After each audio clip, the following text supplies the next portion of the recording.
such evening, a gopika by name Neeraja, who was newly married to Gokula. She came as a newly wed bride. And she had heard about Krishna's glory, Krishna's beauty, Krishna's charm, but had not seen Krishna still. So, as the tradition was, the custom was, that all the people would go to Nanda's home because he was the village headman. And in the evening, they will borrow the flame from the lamp at Nanda's home. So there would always be a lamp outside the home in the veranda. And all these gopikas, one by one, they will go and they'll take the flame from that lamp and then they will go and light the lamp in their own homes. So that was the custom in the evening. So since Neeraja had come for the first time and she had not seen Krishna, she did not know much about Krishna. She was a young bride. That time, at children's age, people would get married. So she took her lamp and went to Nanda's home. And as she was about to light the flame in her lamp, from the lamp in the house, she saw Krishna. And the moment she saw Krishna, she lost herself. And instead of putting the wick in the flame, she put her finger in the flame. And the finger was burning. And she did not realize at all because she was so charmed by Krishna. So she has lost her body consciousness and kept on watching Krishna and her finger was burning. Seeing this, Yashoda came running. See, what are you doing? You have put your finger in the flame. It's only then that she realized that she had lost her sense of consciousness, in Krishna consciousness. Yesterday he said, Yadga kyatva matto bhavati, gets intoxicated. A drunkard man, even if you go and give him 2 slaps, he won't know. He's so lost in drinking. Stabdo bhavati, gets astounded, gets astonished by the charm and the beauty. He's silenced with the wonderment of Lord's beauty. Then gets bhakti, atma ramo bhavati, gets immersed in one's own self, withdraws from the outside and gets inside one's own self. Atmastaha becomes established in one's own self. So dehabhimana disappears and daivabhimana comes into such a person. That is the power of bhakti. Even a simple gopika like Neeraja, who had only heard of Krishna but never seen Krishna, and though she had the desire to know and see Krishna, she had heard from other gopikas. And with that pure intention, as she went and saw Krishna, she lost her body consciousness and merged, she went beyond the body. Beyond, like you saying, God is beyond the gunas, gunatitaya. He is beyond all the attributes. Likewise, the mind of the devotee goes beyond all the gunas, beyond all the attributes, beyond all the vikaras, beyond the body and senses and the mind, and gets absorbed in the mind, gets absorbed in the Lord. That is what we learned yesterday. When Arjuna asks Krishna, who is the better of the two? Whom do you consider as a better yogi? And Krishna's first answer he gives is Mayavesha Manoyema. The one who has merged his mind in me. Nitya Yukta Upasate, on a consistent, Ananya Bhakti, consistent basis he remembers me. Shraddhavan, the one who is Shraddha, that is the devotee which is, I consider as the greatest, who has merged his mind in God. Whichever bhava, it may be bhakti bhava, it may be jnana, whichever yoga, the one who has merged his mind in me, Maya Veshita Chetasa, completely merged his being, mano buddhi in me, such a devotee is truly the greatest of the devotees, he says. So whether you merge your mind through bhakti or jnana is the next part of the slokas where he says, yes, if you can be that way. Sarvendriya gramam, you contain or control all your senses. Sarvatra samabuddhaya, maintain equanimity everywhere. Sarvabhuta hite rataha, you involve yourself in the service and welfare of the others with purity and selflessness, you also are, you also attain, even if you worship the Nirakara form, even then you will also, Aksharam Avyaktam, he says, that also will come to me.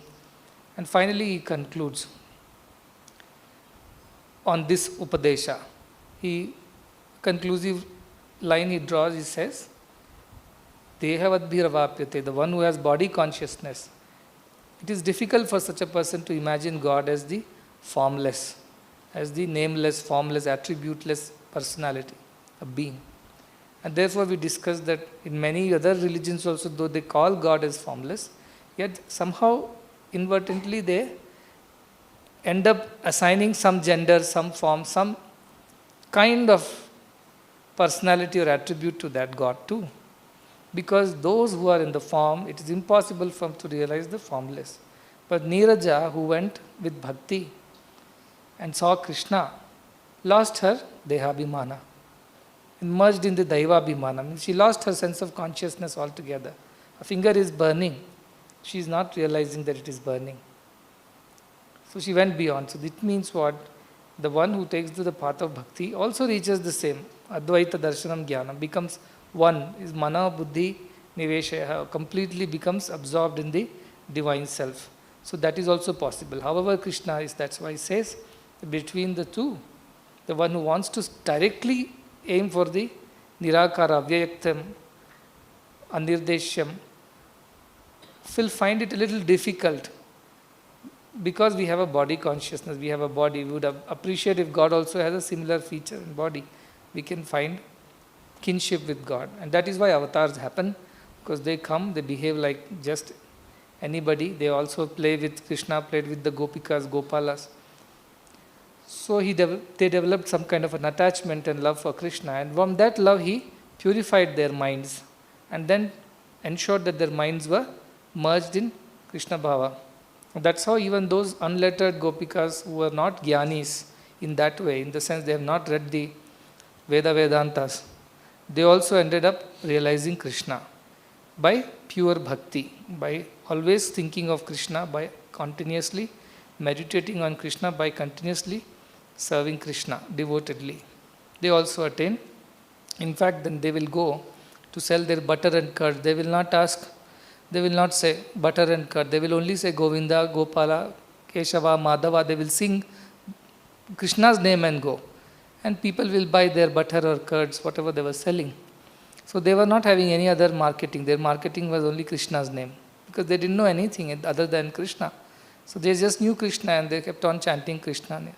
Therefore, amongst the bhaktas, who is the best? Again, Narada says, the best of the bhaktas are Vraja Gopika Nam. Those Gopikas of the Vraja are the best of the bhaktas, because they were the ones whose mind was complete, merged in Krishna. What did it say? Maya Veshita. Completely their mind is merged in me. Shraddhaya Paryopetaste. They worship me with complete Shraddha. They had no other desire. Teme Yukta Tamamataha. I think they are the best of the devotees who can merge their minds. So Gopikas did that without any Karma Kanda, Jnana Kanda. They did not know any Veda, Vedanta. It so happened that when Krishna left Vrindavan and went back to Mathura, the Uddhava was there. And they had a discussion and Krishna explained to him how beautiful is the love of Gopikas, and Krishna was shedding tears. So Uddhava said, if you only are crying so much, imagine how the Gopikas must be. They all will be truly, truly suffering there without you. He said, of course they will be suffering. Why don't you go and console them? So Uddhava said, yes, it is my moral duty to go and console them. I will go and tell them that you are also very sad away from them. And you are. So when he came back to preach to the Gopikas about Krishna and saying that Krishna is there and he is suffering and he is also sad away from you, the Gopikas had no sorrow at all. They were happy. Then he asked, the best of the Gopikas, he asked, how is it that I thought you all will be shedding tears and crying? He said, we have realized that Krishna is not away from us. Krishna is not outside us. Krishna is in everything. Sarvam Krishnamayam. Everything is Krishna. Yamuna is Krishna, the tree is Krishna, the sand is Krishna, the cow is Krishna, the flowers are Krishna, everything is Krishna, I am Krishna.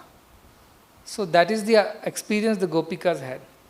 So Uddhava, who went with a great discourse to tell them, he wanted to tell them Krishna is Atman and this and that. Gopikas gave him a discourse in return, saying what you are talking.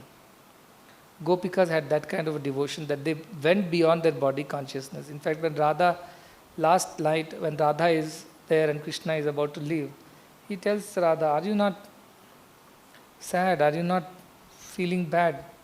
He said, which Krishna are you talking about? This Krishna. This Krishna is Maya, is the only body. The real Krishna is my Atma. He is the true Krishna who is within me, in everywhere, everything. So for the first time, Krishna is the one who bows down to Radhika, saying that to have a devotee like you is my fortune, good fortune. That is how God is bound by the devotion of the devotee. And that's why Krishna says, you worship me with complete mind and buddhi absorbed in me, with Shraddha, with continuity, not today, not when troubles come, not when there are difficulties, not when you have desires, but all the time, without any desires, continuously you worship me, you will attain me, I will ensure. He says, I will ensure that I take you across the ocean of samsara. Those are now the discussion in the coming shlokas. So they Etu sarvani karmani Etu sarvani karmani Mari sanyasya matparaha Mari sanyasya matparaha Ananyenaiva yogena Ananyenaiva yogena Mam dhyayanta upasate Mam dhyayanta upasate Teshamaham samudharta Teshamaham samudharta Mrityu samsara sagarat Mrityu samsara sagarat Bhavami nachirat partha Bhavami nachirat partha Maya veshita chetasam Maya veshita chetasam. In these two shlokas, Bhagavan Sri Krishna grants an assurance to all the devotees. Bhagavad Gita is not a Parayana Grantha, it is a Anushtana Grantha. See, there are many Parayana Granthas like Lalita Sahasranamam or Vishnu Sahasranamam or Satyasai Ashtottara Shatanamavali. They are only Parayana Granthas, that is, you chant them with devotion. But Bhagavad Gita is not a Parayana Grantha. Bhagavad Gita is an Anushtana Grantha, it is for practice. Therefore, here, Bhagavan Sri Krishna gives various steps how one can practice to merge in Krishna. Here the assurance given is, it's a conditional assurance. I will redeem you from the ocean of birth and death.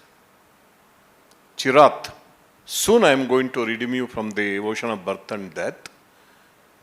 But it is conditional assurance. In the first of the shlokas, that is the sixth shloka, he lays down three conditions. And again in the next also, one more condition is there. The first condition is, the devotee should offer all his karmas to me. That is the first condition. Whenever you are doing anything, like you offer worship by offering flowers, each action must be offered to me as a flower. That is one. Matparaha means you should keep me as your supreme and ultimate goal. You should always have in your mind, what is the goal of your life? There is absolutely no ambiguity. I want to merge in you. I want to realize you. I want to experience you. That is the second one. And third is Ananyena Yogena, he says.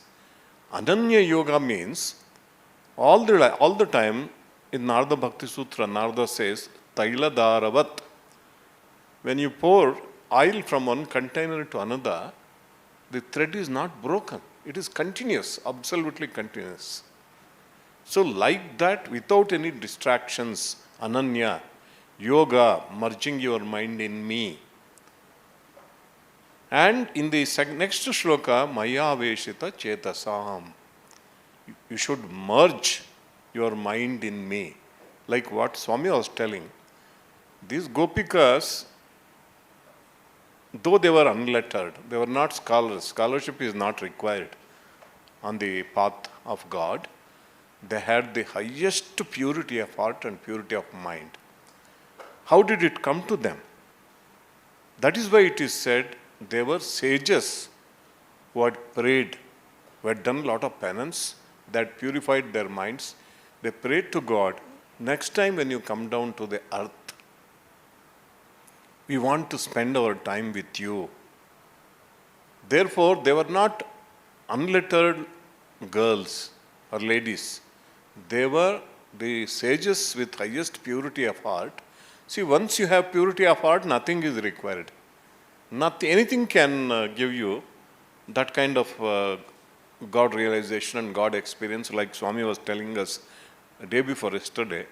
As a kid, Ramakrishna Paramahamsa, see, he never studied beyond third class, third standard. In fact, he could not pronounce many words. People used to make fun of him. You know, for pension, he would say pencil.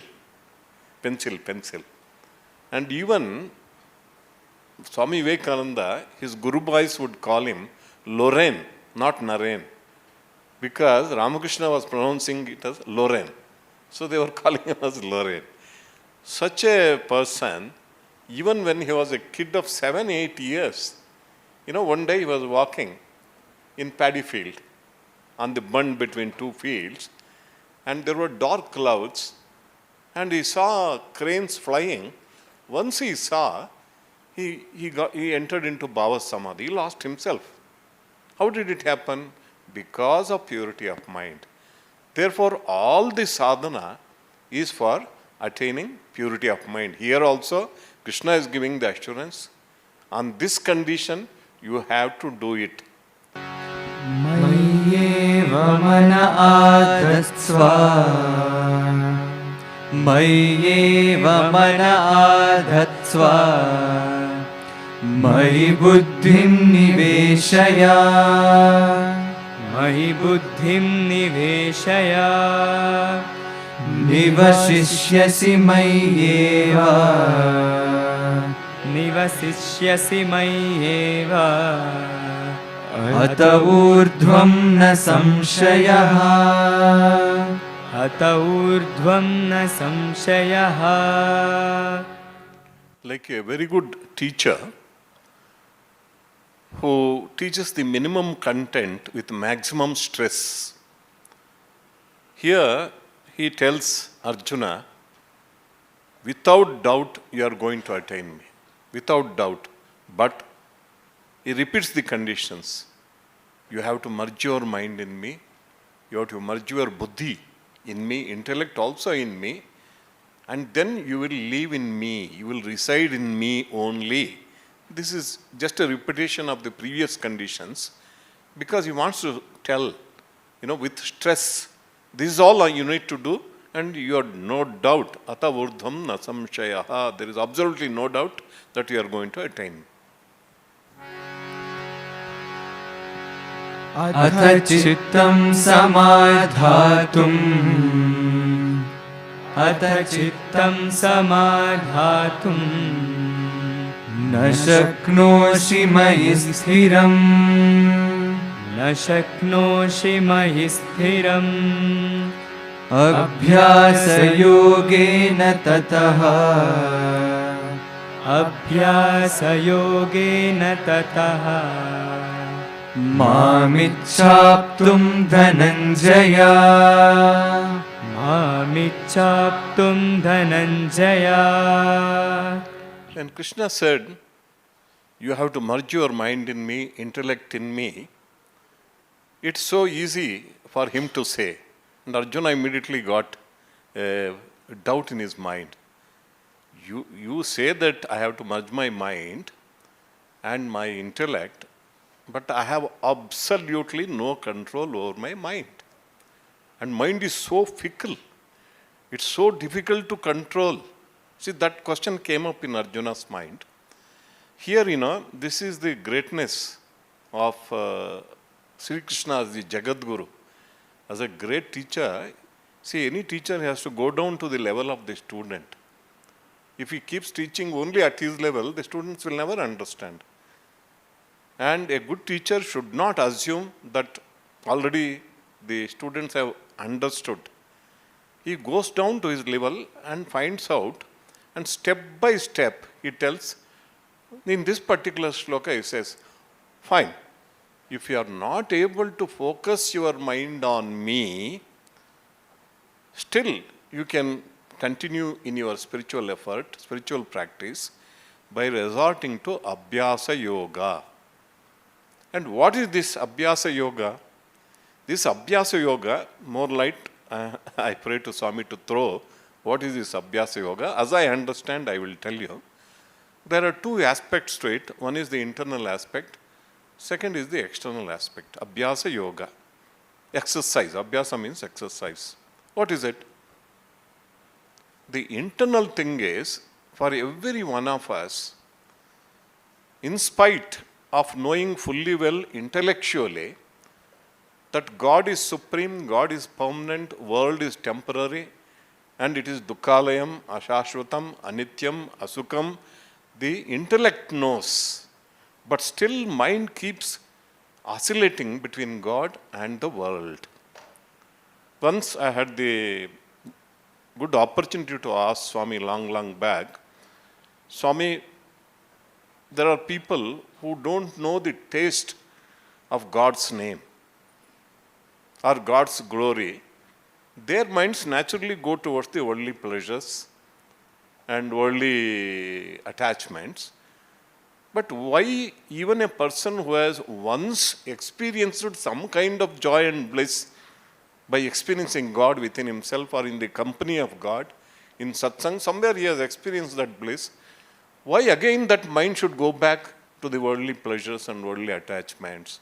I asked Swami, and Swami said, Chudu Bangaru, Dvaita Bhavamu unde varaku idi tappindi kaadu. As long as you have the sense of duality, you can't escape this. The only way you can escape this is you have to experience oneness with God all the time, unity with God all the time. That Advaita Bhava you have to experience.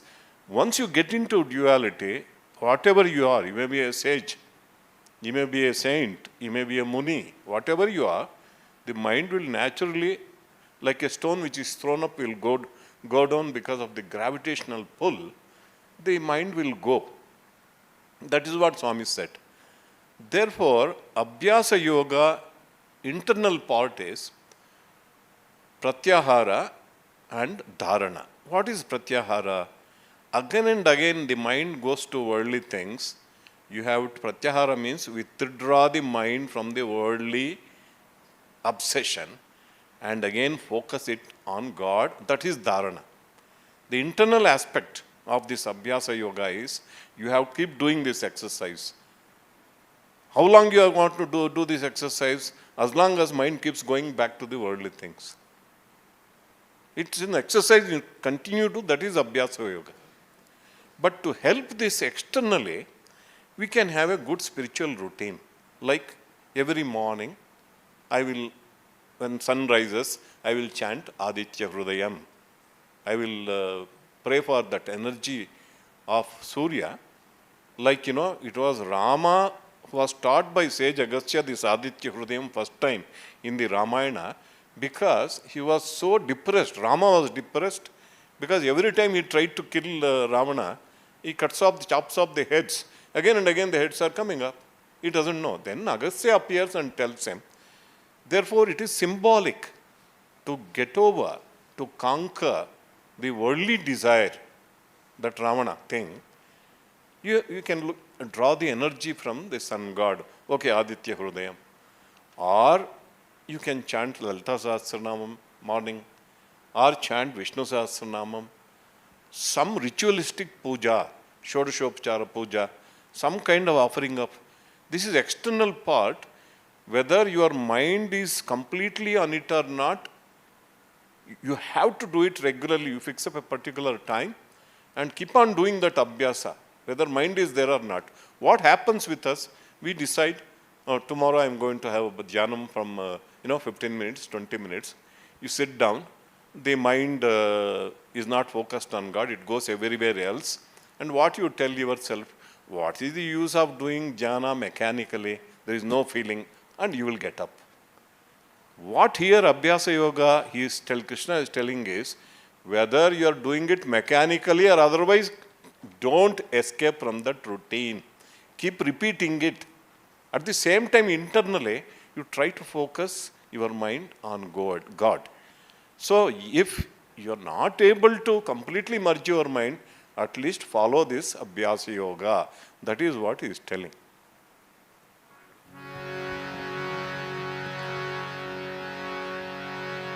अभ्यासेऽप्यसमर्थोऽसि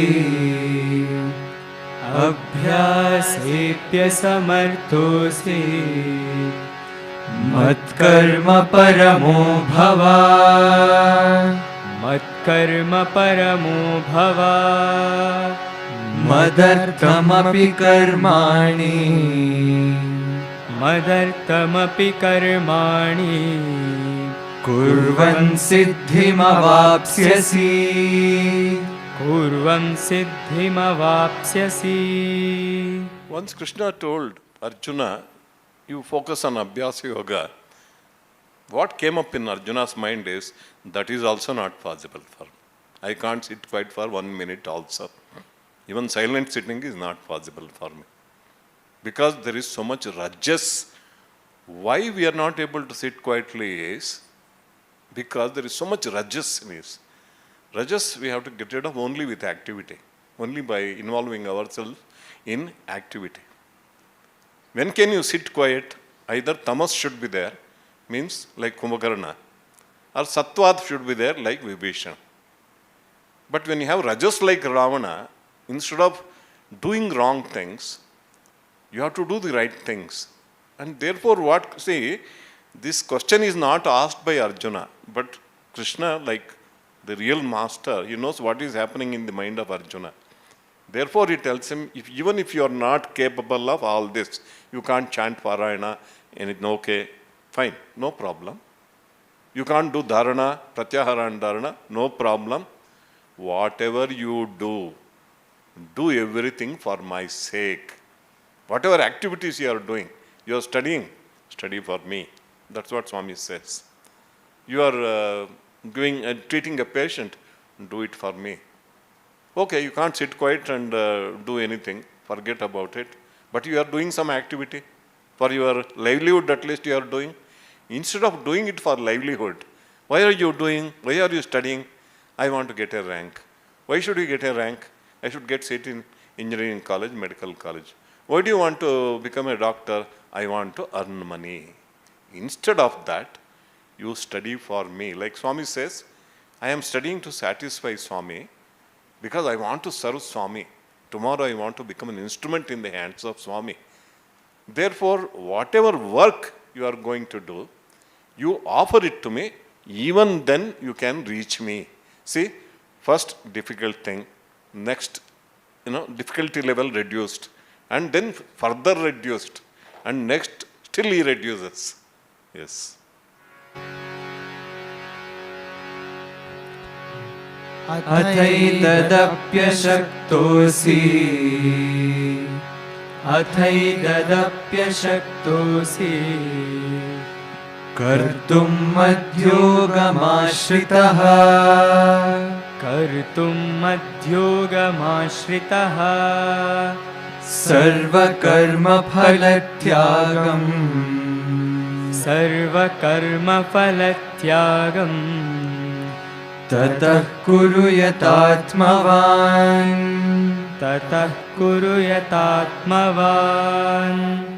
So Arjuna feels even difficulty is there. Okay, I can fight a battle. I can involve myself in activity, but I will not be able to offer it to God, offer it to you all the time. I can't remember you also, I forget you. See, many times it happens to all of us, while doing Swami's work, we forget Swami. We forget why we are doing. All of us are doing naturally being here. We are doing Swami's work as teachers, or students, or doctors, or whatever you are doing Swami's work. The problem with us is, we start fighting with our colleagues, finding fault with all the people around, because we forget it is Swami's work. So, this doubt comes in Arjuna's mind. Okay, I can work, but definitely I cannot remember you all the time and offer all the work to you. Then, still the difficulty level is reduced. Okay, forget about me. This is what God is telling. Forget, no problem. What you have to do? Karma palatyaga. What is karma palatyaga? See, if you study, you will get a certificate. Does karma palatyaga means you have to tear off the certificate? You work in a company, you get salary. You have to throw away that salary. Does it mean karma palatyaga? When you do business, you get some profit. Should I throw it away? What karma palatyaga means, there are two things. When you are working, don't desire the immediate result of that action. You replace that desire for the immediate result of that action with a higher desire for God's grace. Therefore, karma palatyaga means the motivation for action is sublimated by, instead of saying when I am studying, students are studying. Why are you studying? I want to get 90% marks. Instead of that, not for 90% marks, I want your anugraha phala, not this result. I want your anugraha phala. So the motivation should become for all our actions, not the immediate results we are going to get. Why I am doing this? Because through this, I want your anugraha phala. Instead of desire for the immediate result of that action, you desire for God's grace. See, this is while doing the action. When the result comes, don't bloat and exult when there is success. Don't get depressed or despair when you fail. You have to take it with samadho buddhi. So while working, I am doing all this not for somebody's recognition. I am not doing all this for money. I am not doing all this because I want to get a good degree. I am doing all, or a teacher may think I am doing all this because students should say that he is a great teacher. No, I am doing all this with only one purpose, one desire. I want your anugraha phala. I want your grace. This is while doing the action. When the result comes, you don't bloat. You will tell God, if you succeed, you tell, it is your grace that I could succeed. And when you fail, you say, that is your will. You are trying to teach me some lesson. Every failure in the life of an individual, or a society, or a nation, or even the world, or every obstacle that comes is a lesson from God. Everything is a lesson from God. Oh, you want to teach me something? It is your will. Thy will be done, not mine. So, when you do the action, do it only for God's grace. And when the result comes, accept it as God's prasadam. See, that is what is karma palatyaga. That is what, and more light, I again pray to Swami to enlighten us on that. श्रेयो हि ज्ञानमभ्यासात् श्रेयो हि ज्ञानमभ्यासात् ज्ञानाध्यानं विशिष्यते ज्ञानाध्यानं विशिष्यते ध्यानात् कर्मफलत्यागः ज्ञानात् कर्मफलत्यागः त्यागात् शान्तिरनन्तरम् त्यागात् शान्तिरनन्तरम्. Already Krishna has given us various steps. Starts with Abhyasa Yoga, then Ishwararpana Karma, and then Karma Palatyaga. Here he says, of all the sadhanas that you can do, that's very important, can, what you are capable of, easiest is Karma Palatyaga. That is best. That is best for you because you can do it. Why? Once you do this Karma Palatyaga, immediately you will get peace of mind. You have no anxiety. You know, while doing the action, you have no anxiety whether you are going to pass or fail, succeed or fail. Because you are not looking for the result, immediate result. I am only looking for God's grace. Therefore, God is definitely going to bestow His grace. Therefore, I have no anxiety. When the result comes also, I have no anxiety because it's all God's will. Therefore, he says it is the easiest and the best for you. Then he gives the comparison. Jnana is better than Abhyasa. Jnana is better than Abhyasa. Dhyana is better than Jnana. And finally, Karma Palatyaga is better than Dhyana. When he says better, what it means is easier for you. Because nothing is really higher, nothing is really lower. Everything takes us to God. But he says, Abhyasa, better than Abhyasa is Jnana. Here when he says Jnana, in this particular shloka, he does not mean Prajnana. Because real Prajnana is Advaita Darshanam Jnanam. One who is rooted in that oneness experience only has got Jnana. But here what he is telling, when you do the Abhyasa, like Parayana or Dharana and Pratyahara and Dharana, you have the knowledge. You should have knowledge of why you are doing it. At least you should have the knowledge intellectually that everything is God. Everything happens according to will of God. Everything belongs to God. In fact, everything is God. See, intellectually I can have it. If you know this, then that jnana is better than just doing abhyasa mechanically. Doing with feeling is better than doing it mechanically. That's all he means. See, not doing it is the worst. Doing it mechanically is next best. But the next best is to do it with proper knowledge and proper feeling. And then he says, dhyana is better than jnana.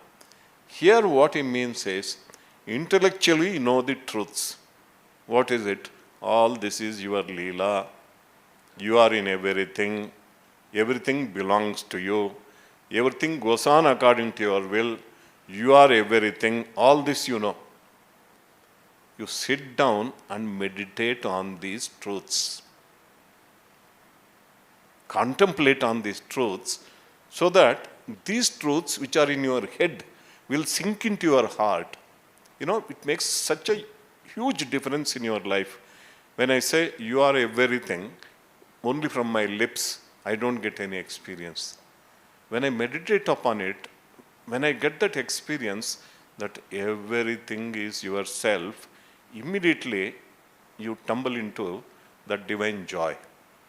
Therefore, that is what he says. Mechanical doing is okay. It is better than not doing. But doing with feeling and knowledge is better than doing mechanically. Finally, this nididhyasana, experiencing the truth which you know through your head, that is definitely better. But better than that is, you are not capable of any of these things. Abhyasa, you are not capable. Dhyana is out of question. And jnana, no. It is out of my mind. Don't bother. Do every action but do karma palatyaga. Whatever you do, you are not capable of remembering me, offering me, no problem. You have to do it with the only motivation. You are doing all this only to win God's grace. And when the result comes, accept it with equanimity. So this is what thing is. Stopped you at the 12th shloka, because 12th shloka is the conclusion of the 6th to 11th shlokas. Yesterday 5th shloka was like a final commentary on the first 4 shlokas. If you go back, the first 4 shlokas where Krishna is asked, which way should I take, Nirakara, Sakara? Krishna says, both ways you will reach me. However, Sakara Bhakti is the easier way. That is how he concludes. Now Krishna goes further in these next 6 shlokas, saying what is the method of worshipping me? What is the method of attaining me? What are the practices? What are the steps that you can undertake? So from there he starts, as he has already explained. So he told them, the good thing is that you do, the one who does all the work for my sake, not for anybody else's sake. Completely it's for God's sake. And completely absorbed in God, ananyeneva yogena, continuously, not one day, 2 days, and third day is forgotten. I will redeem him, such a person. Without any delay, I will redeem him. There is no doubt such a person who has invested his whole mind in me will be urdhvam na sanchaya. He also rises means spiritually rises and reaches me. That is what it means. Then the beauty of Krishna as a teacher, as he explained, which teacher will be so lenient as Krishna? He did not put, you want to attain me, you better do this, otherwise don't talk to me. What he said? See, the best thing is manolaya. Completely your mind should be absorbed in me. Mayyeva mana adhastva. Mayi buddhim niveshaya. Your mind, your intellect, it means the whole deha bhava, that jiva bhava should completely merge in me. That is the best way. That devotee is the best for me. There are no two minds. There is only the mind of Krishna. Your mind does not exist. It means your existence itself is an illusion to you. Can we reach that state of merging our mind in Krishna? Our mind will come up with some trick or the other all the time, isn't it? And all the more when you sit down to try to merge the mind in God, that is the time it will run even further. That is why in earlier Bhagavad Gita's earlier chapters, Krishna says, this discussion is already over. That is why Krishna knows that this Arjuna will not be convinced by this idea. Because Arjuna earlier cried, Chanchalami Mana Krishna, like our students complain, sir, this subject too tough, sir. I can't study. So he already argument is over. Chanchalami Mana Krishna, Pramadi Balavadranam, with very difficult to catch hold of this mind. I cannot do this. That time only Krishna tells him, Abhyasena yogena, through Abhyasa yoga, Vairagyena cha grihiyate, he says. First Krishna says, Asamshayam Mahabhav, I know what you're telling is mathematics is impossible for you. I know it's very difficult. I sympathize with you because you cannot control your mind. I fully agree. So Arjuna is put at ease. Abha, at least the teacher knows my difficulties. He is not over expecting things from me. He says, Asanshayam Mahabhav, oh great mighty, see his what do you call that? Satire. Asamshayam Mahabhav. Mahabhav, you are very powerful. Why can't you control the mind? Pramadi Balavadranam. It's very difficult to control, he's saying. And Krishna's satire in Arjuna is, no doubt, great warrior, great Shaktishali you are, yet you cannot control the mind, I know. So he already knows Krishna. That's why Krishna remembers that. And what he says here, Mayyeva mana adasva, you should merge your mind in me.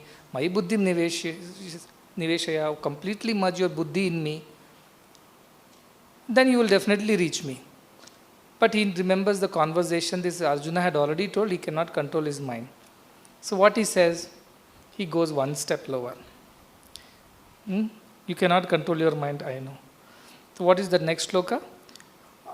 Athadepa abhyasa yogena tato. So he says that if you are not na shaktosi, if you are not capable of this, which I know of, because just a few minutes ago we discussed that topic and you said I cannot do this. So he again reminds him, if you want to merge your mind in me, Abhyasa Yoga is available to you. But Abhyasa Yoga, as he said, is not just one part. Abhyasa comes with Vairagya Yoga. Only Abhyasa without Vairagya is no use. Abhyasa means to practice practice the discrimination. But without Vairagya, mind cannot be controlled. Discriminating and detaching is very important. Most of the people can discriminate. That is what he saying. Intellectually we know everything. This is right, this is wrong. But do you have the willpower to detach yourself from all the worldly things and attach to God? That's when your mind will get merged in God, isn't it? You know your mind has to merge in God. You know you have to withdraw it from the senses. You know you have to withdraw it from the world. At the same time, withdraw and do what? Put it on God. So both are required, detaching from the world and attaching to God. Removing it from the world and putting into God. So Abhyasa Yoga, which he asked, what is Abhyasa Yoga?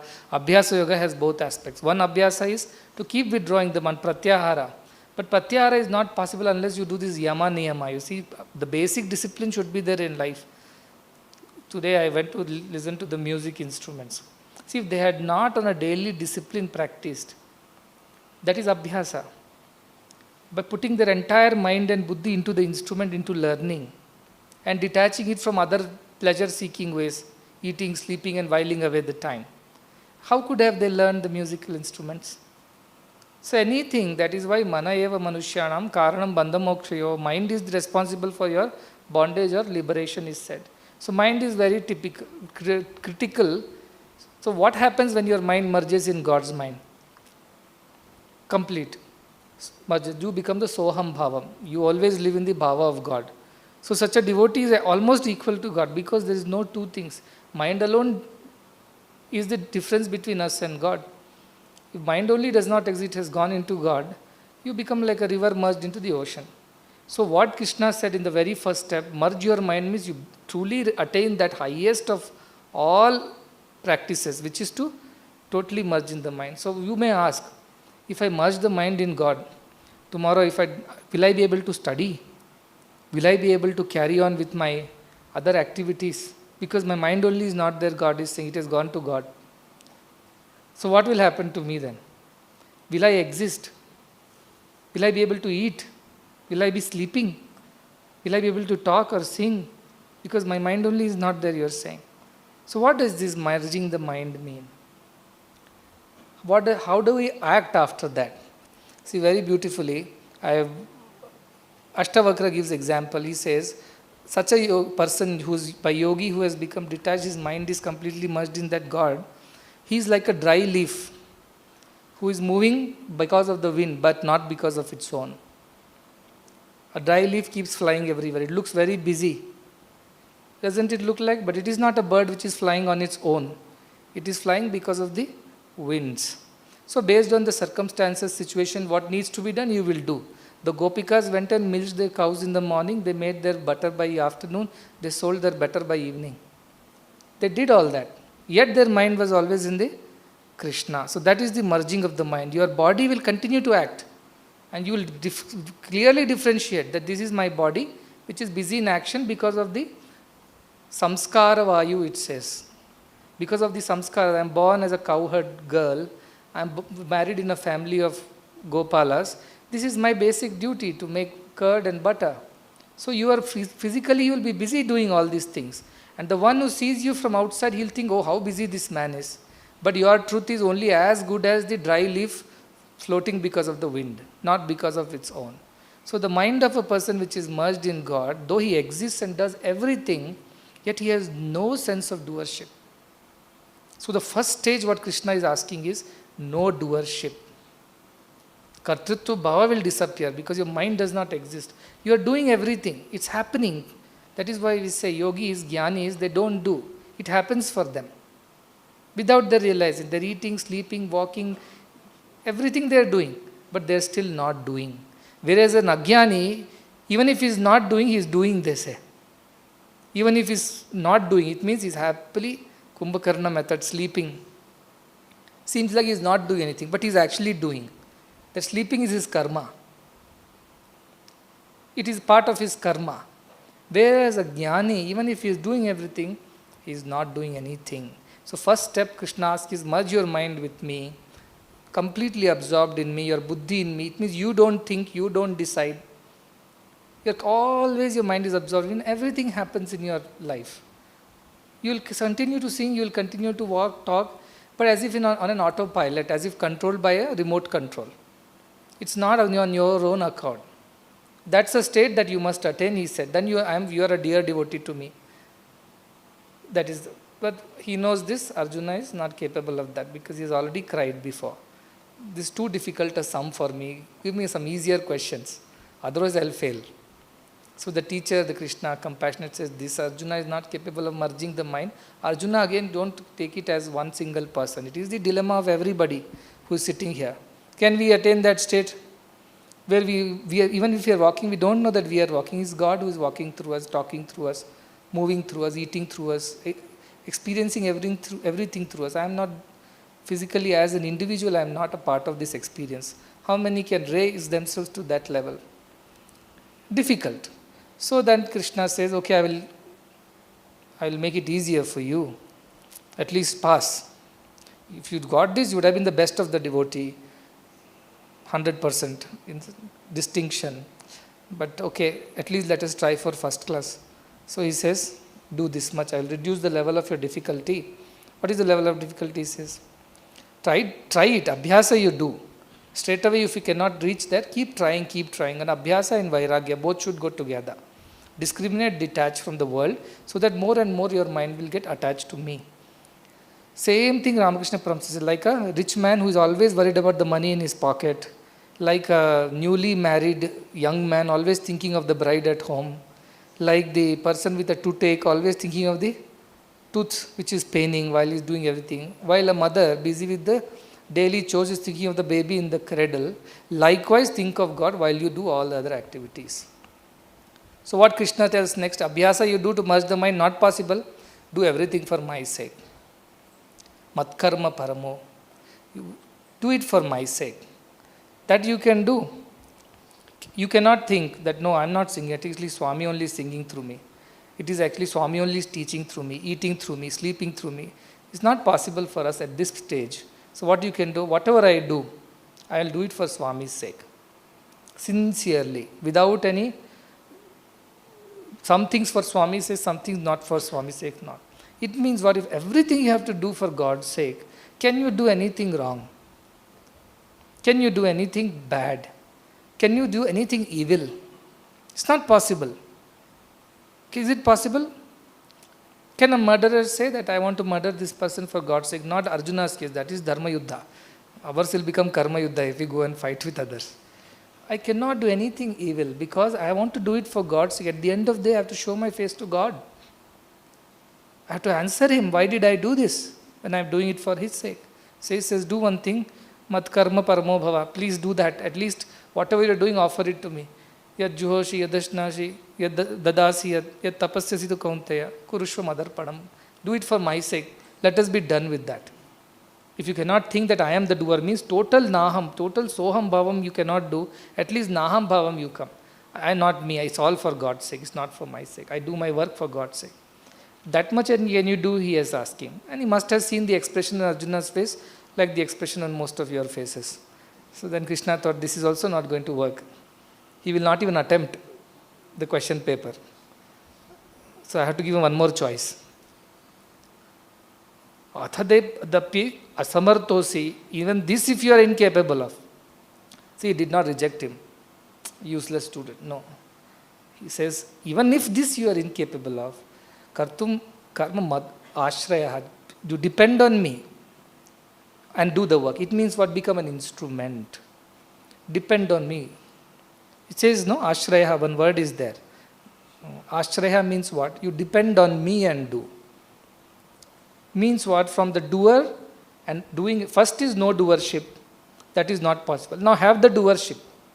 But at least offer it to me. Do it for my sake.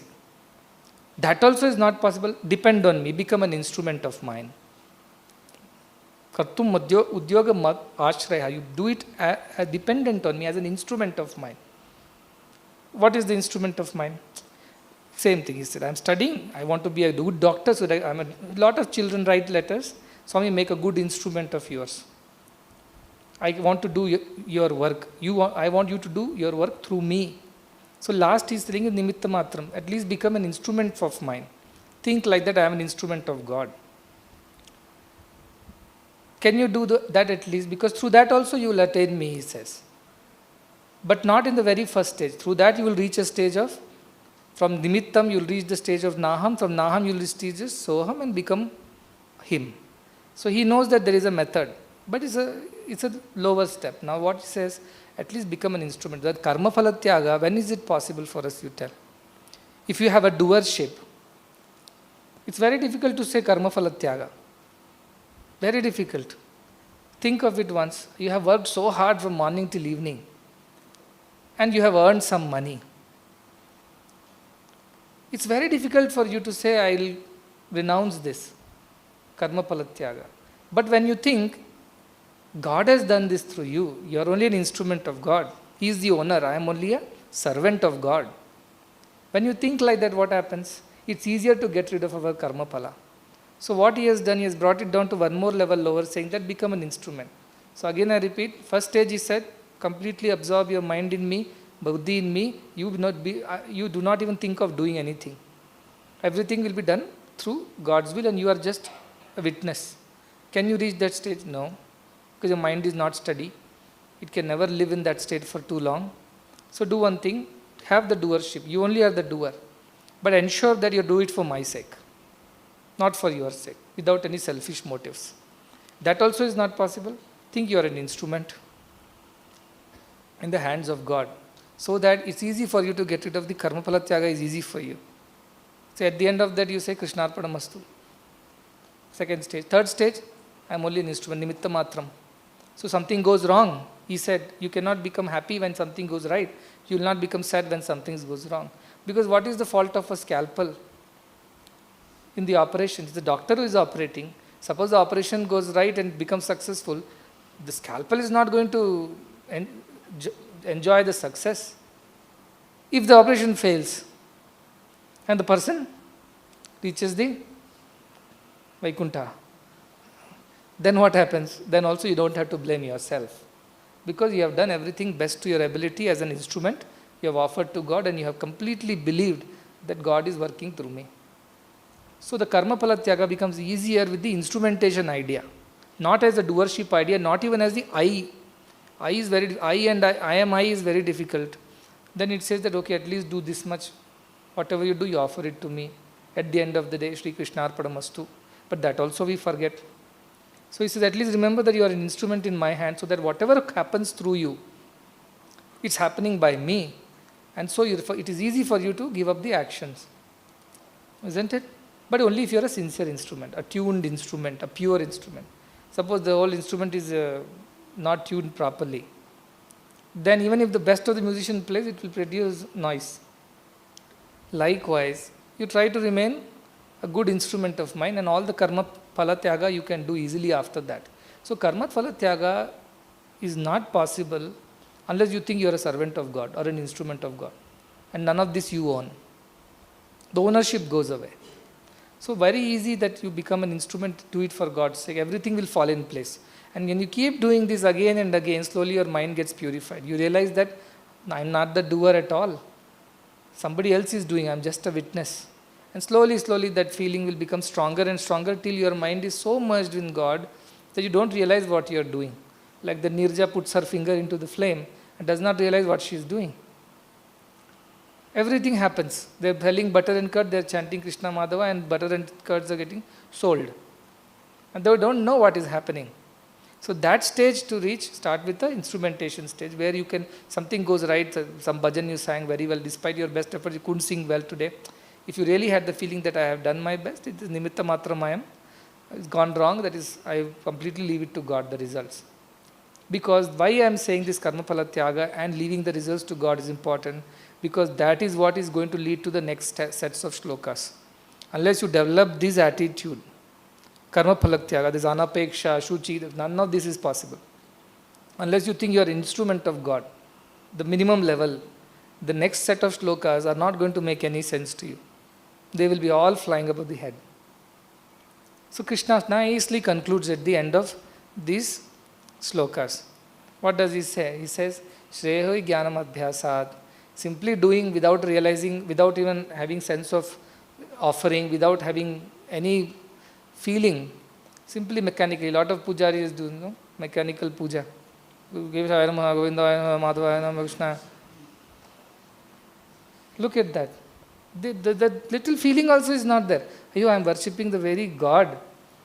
After you don't even know what he's chanting. After some time, no? Can't even make out which name is chanting. And how they throw flowers? I've seen that. Even here, our priests are very good. Navratri, Oma, they are quite sincere, especially when I am around, they are very, very sincere. But I have seen this happening. So such a person, can he attain God? Even if he is doing God's worship only. I am not even telling you do your professional work, other works. His profession is worship. Bhakti is his profession. Yet they don't attain God because there is no jnana in that abhyasa. They are not doing with awareness, mindfulness. They are just doing mindlessly. So svacha abhyasa, leave it. If you are trying to do that kind of abhyasa, leave it. Better than the abhyasa is jnana.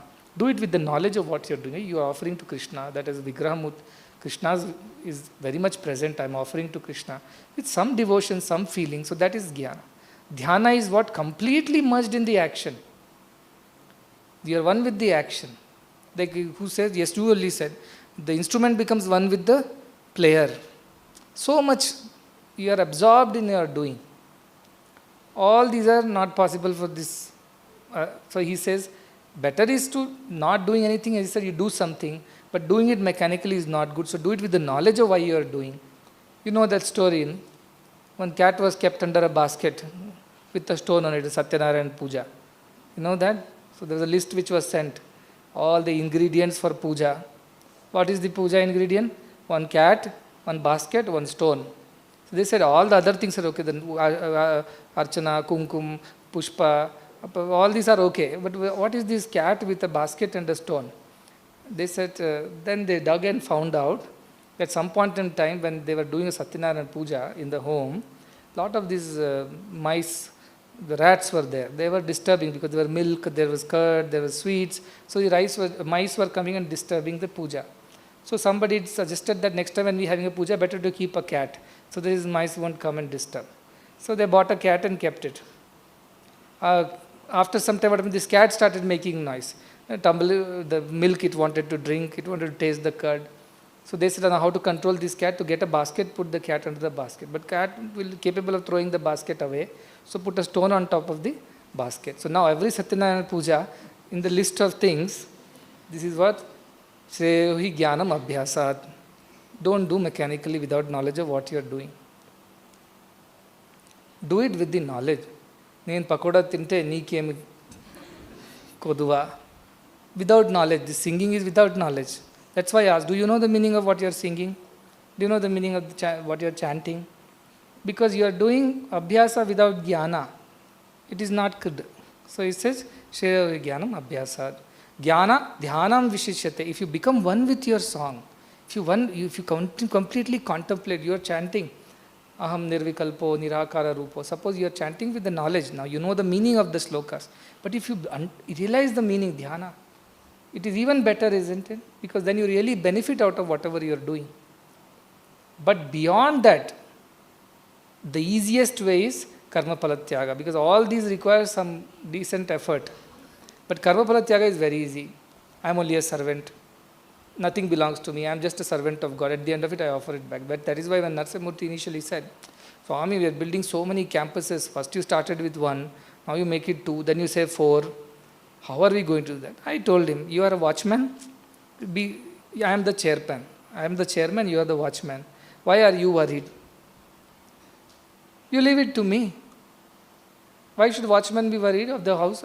Chairman or the owner of the house will worry about the house. Watchman should stand at the gate and ensure the duty given to him is being done. That is what I am saying, karma palatyaga. I am only a servant of God. See, unless you get this concept of karma palatyaga right, the next set of shlokas will not make sense to you. That is why I am again and again and again repeating like Krishna. Understand that easiest and the best way is to do is karma phala tyaga. The next best, the higher than this is offer everything to God. Or highest is I am not the doer at all. God only is the doer. But all these we are incapable of. So at least, okay, I have done my best. I have done in nimitta matram. God only has done everything through me. I have done the karma phala tyaga to God.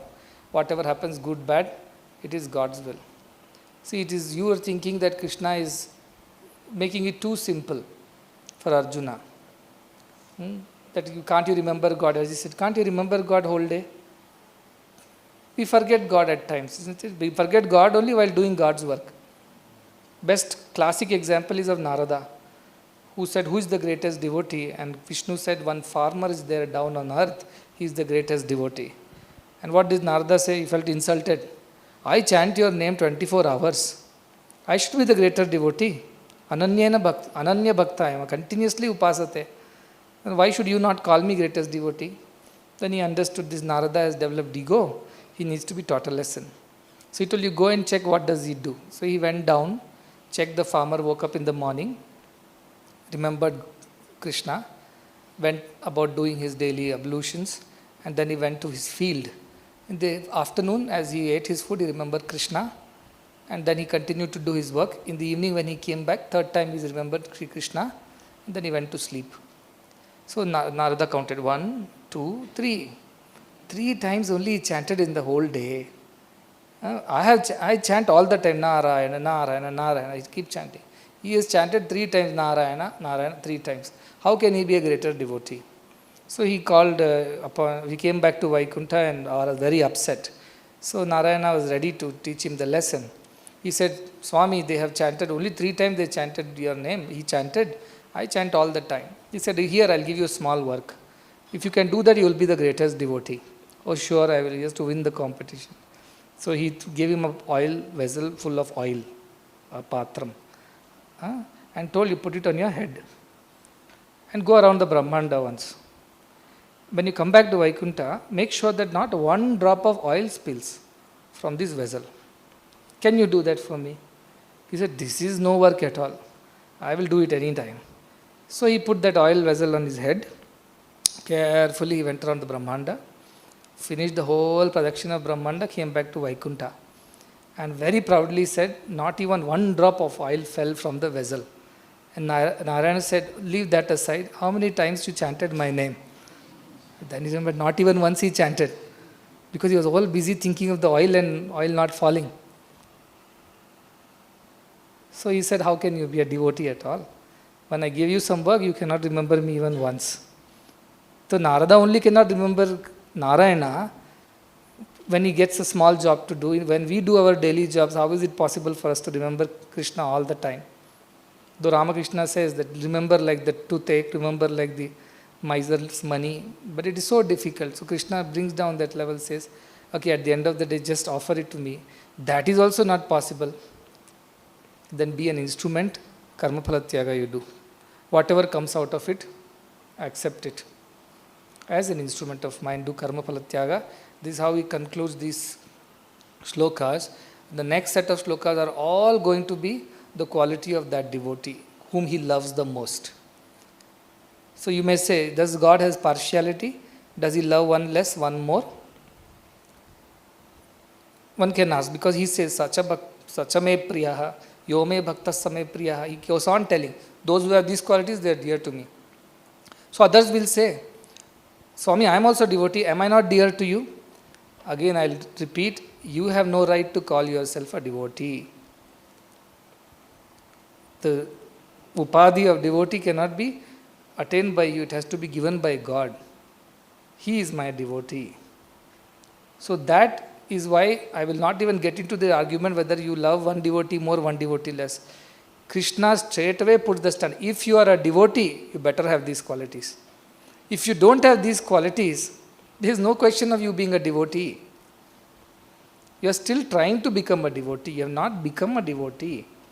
Just because you have a photo of Krishna at home, just because you know Krishna Ashtakam, just because you offer flowers, Naivedyam to Krishna every day, that does not qualify you to be a devotee. You are trying to be a devotee. But who is a devotee? All devotees are dear to God. So there is no argument, is this devotee less dear or that devotee more dear? All devotees are dear to God. But the question that you must ask is, who is a devotee in the first place? And then you put yourself against the standard and say, am I a devotee at all? Still, though I claim to be a devotee, like Narada said, I am the greatest devotee. Not even a devotee, I am the greatest devotee, he said. He claimed. But am I a devotee at all is the questions you will have to ask yourself from tomorrow. When we go through these qualities of a devotee, you will realize the Krishna's standards of devotion and what he expects of a devotee is so high. And only those people who meet these standards will be dear to him.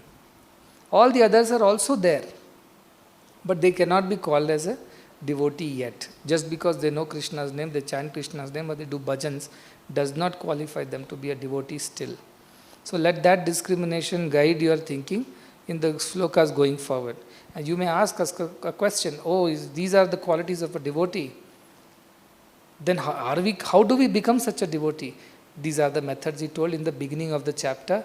Try to do karma phala tyagam, or try to do sarva karma bhagavad prityartham, or say, completely merge your mind in me and say, I am not the doer. Kartritva bhavamal you get rid of. So you at least start with, so you will obviously ask, if you expect me to raise to these standards, how am I going to come there? And Krishna has already told, best way to reach there is, give up the kartritva bhavam. Next best way is, be a karta, at the same time you karma phala, bhagavad prityartham. Third is karma phala tyagam. These are the 3 steps he told. So if you want to become the devotee which is described in the coming shlokas, you know what are the 3 methods to do that. The best method is aham naham, I am not there, I am not the karta at all. But very difficult to feel that way. Second best method is karma bhagavad prityartham. Do it for God's sake. Third is karma phala tyagam. At least if you begin somewhere, it's possible that you will reach that stage and all these qualities will manifest. And the beauty of these qualities are that they are not independent. They are all one quality only described in so many ways. Ekam sat, bahudha vadante. It is one quality. If you become anapeksha, you will become shuchi, you will become daksha, you will become nirmama, you will become nirahankara, adveshta. All these will start coming to you. If one of these series of qualities that Krishna describes you develop by either of these practices, karma phala tyagam, karma bhagavad prityartham, or akartritva bhavam, either of these you do and I develop this feeling, even if one quality you develop, anapeksha you develop, nirasa, desirelessness, everything will fall in place. So don't get overwhelmed tomorrow by saying, these many qualifications. But truth is that all these are different ways of telling the same one qualification. Sarve guna bhaktim ashrayanti. All these gunas find refuge in bhakti only. So what is bhakti bhava? Even one of these qualities you develop, all other qualities will come by and by to you. One who has no desire, how can he have any dvesha? How can he have any moha? How can he have any ahankara? How can he have any dvaita bhava? So each quality is nothing but a reflection of the other quality, and even if you pick up one and completely anushtana, you practice it in your life. I want to be nirmama. Let that be my life. Let me practice that. Or I want to be nirahankara in all situations. Or let me be having adveshta. Let me have karuna. Let me have maitri. Any one qualities I would expect from tomorrow onwards when you listen to these slokas, each one of you just close your eyes and say, this is one quality that I will practice. I will try to practice this quality. And what will help me in practicing this? Karma phala tyagam, karma prityartham, or akartartha bhavam. Any of these I will take the path. I will try to practice this continuously. So then this Parayana will become useful. If this Parayana of 12th chapter Bhagavad Gita is going to be just another Parayana, there are so many Panditas who they can give better commentary, better explanation than this. However, with that there is nothing, as I told, Haro yadyutteshta, Harihi Kamalajopicha. Even if Ghara, Hari or Brahma gets here and start discoursing, nothing will happen unless you decide, unless you put that effort. So your effort is important. What is the effort I am expecting? Even if one quality you pick up from the 12th chapter and try with all your sincerity, with Shraddha, to practice in all circumstances. Ata urdhvam na samshayaha. You will definitely grow, you will definitely evolve, no doubt about it, even if one of these qualities you pick up. That is why I have got to Bhagavad Gita's 12th chapter, and I am emphasizing that you should pick up one of these qualities. What are these qualities of the devotees that are dear to Krishna? What is that he expects out of his devotee? What makes him happy when he sees such a person with this kind of qualities? That is something we will discuss from tomorrow onwards. So like a good teacher, I will summarize this till now.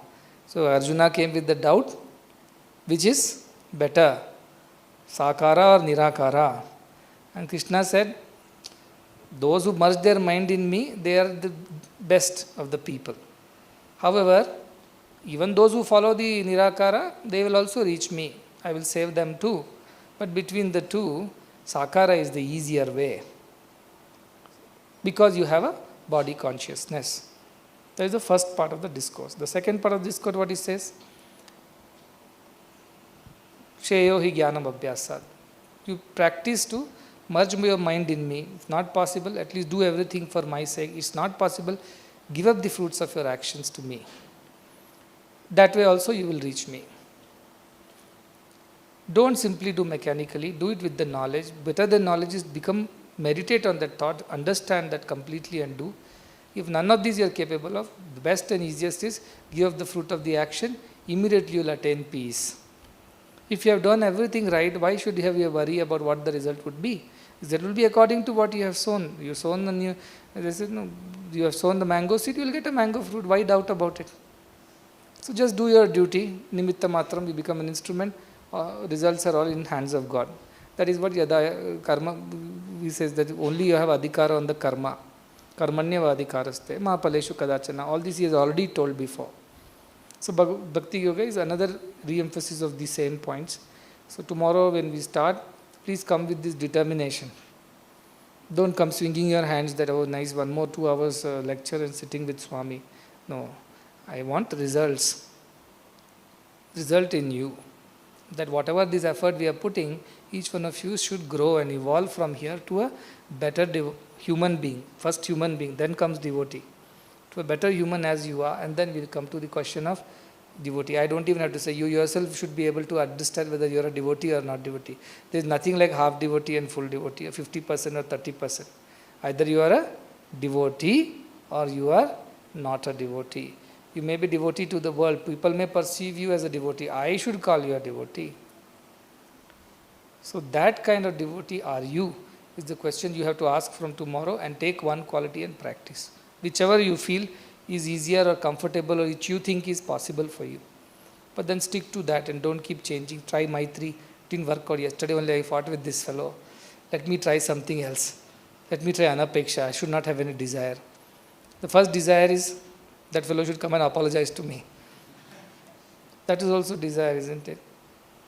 So try to think and use one quality. I am not asking the whole of it. Take one and practice. Become a good devotee. Become dear to God.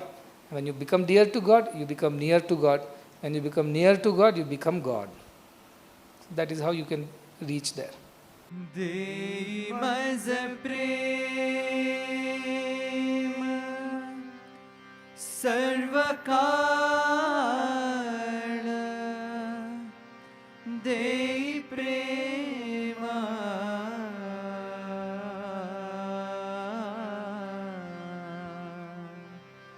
gud tujhe Rupa good तुझे नाम good तुझे रूपा good तुझे नाम good तुझे रूपा good तुझे नाम देई मज प्रेम सर्वकाल देई प्रेम देई मज प्रेम सर्वकाल देई प्रेम गुड तुझे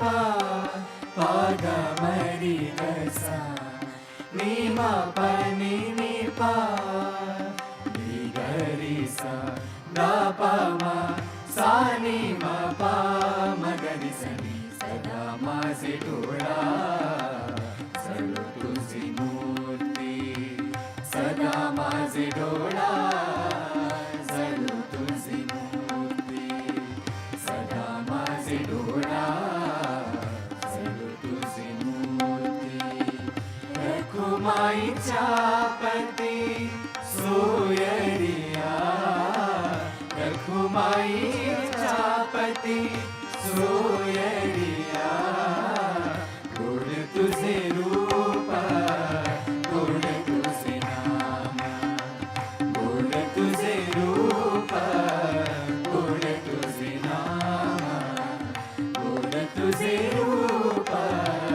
गोड तुझे नाम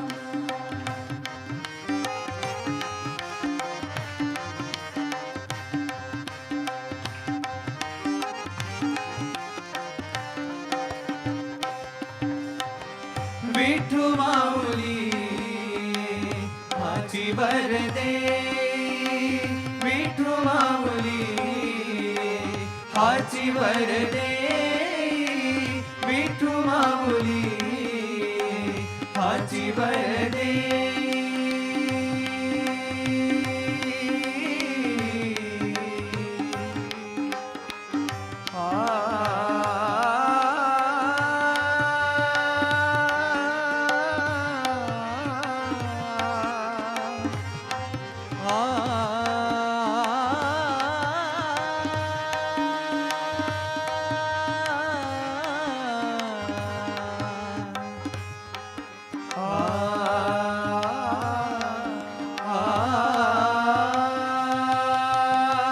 विठू माऊली आजी वरदे विठू माऊली हाची वरदे संचरुणी राही हृदयी माझ्या संचरुणी राही हृदयी माझ्या गोड तुझे रूप गोड तुझे नाम गोड तुझे रूप गोड तुझे नाम गोड तुझे रूप गोड तुझे नाम पाग मरी गसा नीमा पनी नी पा पाग मरी गसा नीमा पनी नी पा नी गरी सा दा पा मा सा नी मा पा म गरी सा नी तुका म्हणे काही नमगुवानिका तुका म्हणे काही नमगुवानिका तुका म्हणे काही नमगुवानिका तुझ्या पायी सुख सर्व आहे तुझ्या पायी सुख सर्व आहे गोड तुझे रूप गोड तुझे नाम गोड तुझे रूप गोड तुझे नाम गोड तुझे रूप गोड तुझे नाम देई माझ प्रेम सर्व काळ देई प्रेम देई माझ प्रेम सर्व काळ देई प्रेम गोड तुझे